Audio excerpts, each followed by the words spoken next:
E todo mundo tem que repartir a responsabilidade pelo vice-campeonato, que também não é nenhum demérito.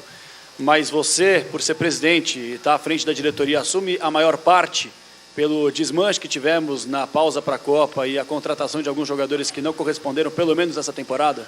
Com certeza eu assumo totalmente a culpa. Não tem problema nenhum. Agora, eu vendi o Rodriguinho. O Balbuena, todo mundo sabe que não quis renovar, ia embora de graça ou aceitava o que veio. O Sidney Clay não era do Corinthians, veio uma proposta fora da realidade, 4,5 milhões de dinheiro para ele ir para a Rússia, e nós tínhamos a opção de eu comprar ou vender. Não dava para nós comprarmos na época. O Maicon já vinha negociando desde o ano passado, já estava palavrado. Então, agora, perdemos 4, 5 jogadores realmente importantes. Isso todo ano vai acontecer isso. Já aconteceu nos outros anos anteriores e vai acontecer. Outros times perdem, infelizmente, o dólar a R$4, não tem como segurar o jogador. O Corinthians não precisa vender ninguém. Isso que vocês têm que entender. Vocês entendem, vocês sabem, mas falam sempre ao contrário. O Corinthians não precisa vender ninguém para ajeitar as finanças. O problema é que vem a proposta de 2, 3, 4 milhões para o jogador, é impossível segurar o jogador. Não, vai cumprir o contrato, ele vai ficar aqui descontente dando trabalho. Então não é condições da gente... Olha, tem que vender um jogador, senão o Corinthians para. Não é nada disso. E temos que capacidade, temos que correr atrás para ir atrás de novos jogadores para o ano que vem. Andrés, aqui à sua direita. Uma pergunta para você, mas o Jair pode dizer o que ele acha também. Ainda tem briga no Campeonato Brasileiro, tem que confirmar a permanência em primeira divisão, mas eu queria saber se já tem na cabeça dos dois possíveis reforços para o ano que vem. Não, a gente sabe a necessidade do clube, e não só eu como presidente, mas principalmente a comissão técnica, e obviamente que agora vamos acelerar mais para os jogadores chegarem em janeiro já praticamente com o time completo, que a gente acha que é bom para o ano que vem. Mas estamos atrás já conversando bastante e para frente aí vem jogadores.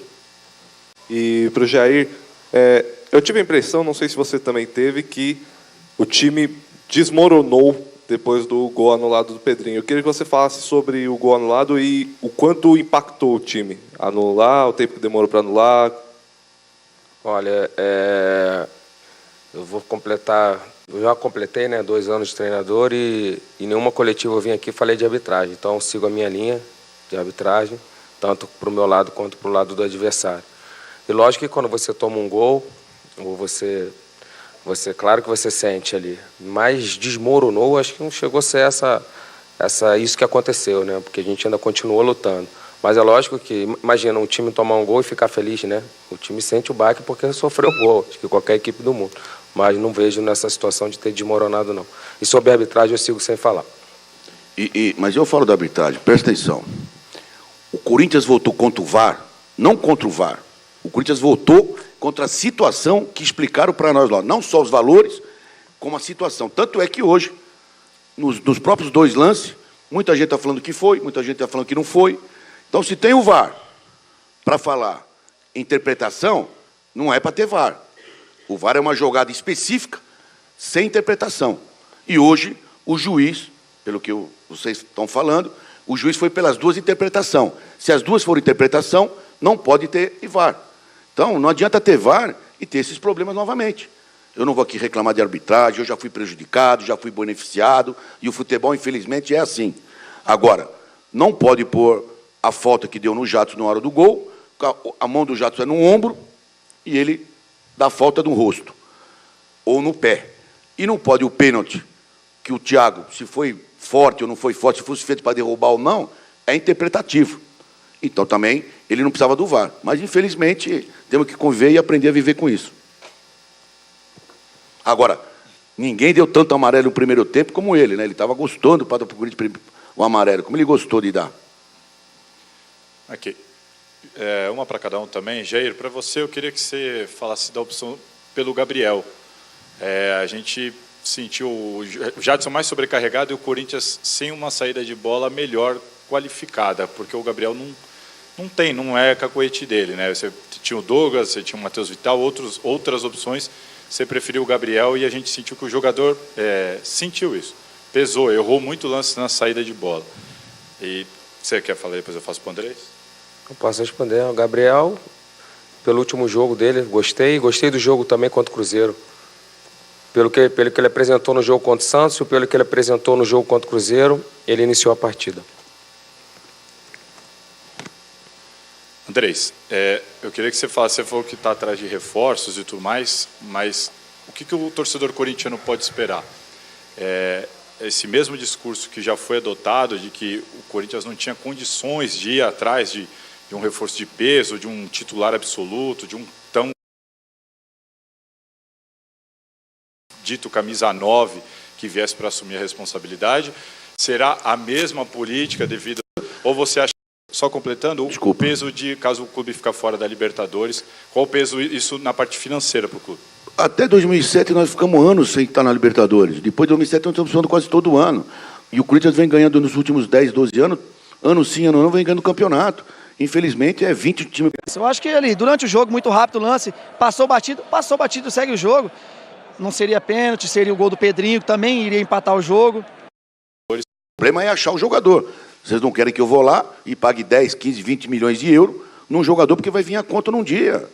Vocês vão ver o time que está contratando jogador aí por 10, 15 milhões, a conta vem. Nós já passamos por isso também. E o problema, não dá para se pagar hoje 600, 700, 800 mil reais para um jogador. Ou a gente tem consciência disso, que o Brasil tem que um limite abaixo no financeiro, ou nós vamos fazer loucura. Para mim, fazer o cheque agora e contratar um jogador que for, não tem problema nenhum. Daqui 2 anos eu estou saindo, a conta vem para o clube, e eu não vou fazer isso. Agora, nós fomos atrás do Roger, que é um jogador que já tem experiência, tem tudo, e está no elenco. Fomos atrás do Jontes, que está 10 anos, 9, 10 anos na Europa, grandes times, e foi pago a última transação dele 9 milhões de euros, só que eram jogadores que eram para chegar e jogar aos tempos. E nós tivemos que antecipar etapas e pôr jogador para jogar, chegando ontem no Parque São Jorge. Então isso dificultou muito. A gente sabia dessa dificuldade, por isso que eu dou parabéns para o time, porque chegar na final da Copa do Brasil. E volto a repetir, e mais parabéns à torcida, que realmente nos 90 minutos e fora dos 90 minutos apoia e sabe que o clube estava com dificuldade técnica, mas que sabe que o ano que vem a gente vem forte novamente. Jair, boa noite. Para você, minha pergunta. Você falou há pouco sobre ter completado, vai completar 2 anos nessa carreira. Eu queria saber se você conheceu hoje algum sentimento que você ainda não tenha sentido ou tenha passado durante esses 2 anos. Lógico que você perder a sua primeira final é muito ruim. Mas há 2 anos atrás eu fui eleito por vocês o treinador revelação. E depois de 2 anos você está disputando uma final, então também não é uma situação muito ruim, né? A gente tem o nosso maior vencedor, que é o Vanderlei Luxemburgo, esperou 10 anos para conquistar um título. E para você conquistar título, você tem que estar sempre chegando, né? Ano passado a gente parou na semifinal, esse ano a gente parou na final, mas o que importa é o que o Andrés falou, o Corinthians está sempre chegando. Sempre chegando. Então, quando a gente está sempre chegando, a gente está muito mais próximo de conquistar. É lógico que se você olhar o investimento que o nosso adversário de hoje, principalmente, fez, ele era o favorito, como todos vocês falaram. Só que quando a gente perde o jogo, esquece tudo isso. Só pegam as 2 grandes camisas que são. A gente esquece dos investimentos na hora, né? Do investimento que foi feito no Arrascaeta, que teve aquela tranquilidade para fazer o gol, porque é um jogador muito caro, um jogador de seleção. Então a gente esquece. A gente tem que lembrar um pouquinho também, como a gente bota os favoritos também, quando acontece, de repente, o favorito ter vencido, a gente lembrar dessa situação, né? Não é chegar aqui e falar que está tudo errado, a gente fez isso, vendeu, o presidente vendeu, o treinador escalou errado, mudou errado, demorou, fez isso, fez aquilo. De repente, se nós tivéssemos mais opções, um momento melhor financeiro e com todos, de repente a gente faria alguma coisa nessa situação melhor. Mas, de repente, a gente também tem que ver que, de repente, nós, não só nós, presidente, o treinador e os jogadores, a gente faz o que foi possível. E o que foi possível dessa vez, de repente, a gente não conquistou o título. Mas vale lembrar que hoje todo o Brasil estava assistindo o Corinthians jogar. Tinham 2 equipes trabalhando, todo o Brasil, todo. O Brasil todo estava vendo uma equipe que todo mundo falava que não tinha nada e chegou na final. Então, acho que as coisas não foram tão ruins assim, né? Se você chega numa final, lógico que no Brasil o vice não vale de nada, mas o vice, quando você está na frente de diversas equipes que têm a folha 4, 5 vezes maior que a nossa, acho que tem um trabalho que está sendo realizado. Tá, então, vimos um longo trecho da entrevista do Jair ao lado do André Sanches.